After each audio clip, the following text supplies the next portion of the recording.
After more than 19 months, the U.S. will open itself back up to more international travel. The head of Homeland Security is expected to make the formal announcement today, with the land borders with Canada and Mexico reopening to non-essential travel sometime next month. Joining us live to talk about the reopening is Minnesota Senator Amy Klobuchar. Senator, good morning. Thanks for joining us.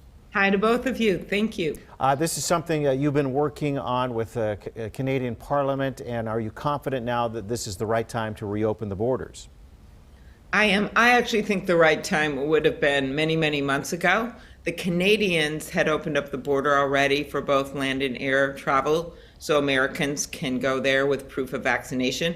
But now this is the big move where we have actually opened our borders for land and air travel. Air travel had been open, land hadn't, and I kept pointing out to the administration, why would you be able to fly from Montreal to Florida or Minneapolis, but you couldn't drive from Thunder Bay to Duluth? That just changed as of November.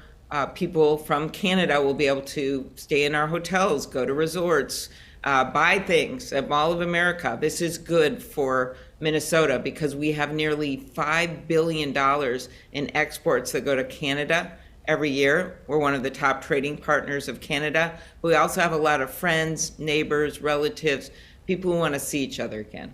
Right, that is so true. And Senator, it does sound like, though, there will be restrictions, including a vaccine requirement.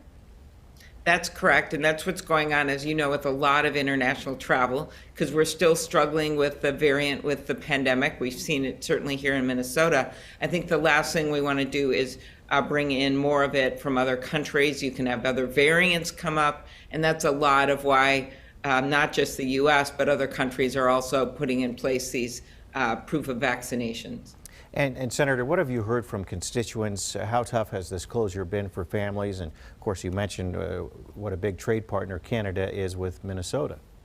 Yes, exactly. And for a while last year, for the people up in the angle, in the northwest angle, that part of Minnesota that is actually not directly connected except from the lake, the people up there had a really hard time. They had built an ice road over Lake of the Woods, and that's how they were going back and forth. And then, of course, the ice melted, leading to problems. And so we really focused on that first. That got fixed. And then we have just had so many people contact my office. They may have a dying relative in the U.S., Canadians that want to visit them, the relative and the family of the relative to come, and they really can't except for very essential travel. This is going to make it so much easier and so much better for tourism, which some has kept strong, some has suffered. This is going to make it really great for northern Minnesota.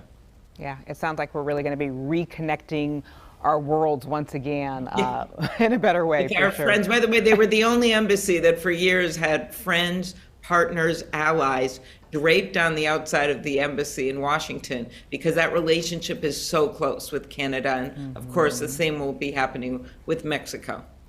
Right. All right. Senator Amy Klobuchar, thank you so much for shedding light on this topic and for joining us early this morning at 7 o'clock. We appreciate it. It was great to be on, guys. Hope to be on again. Thank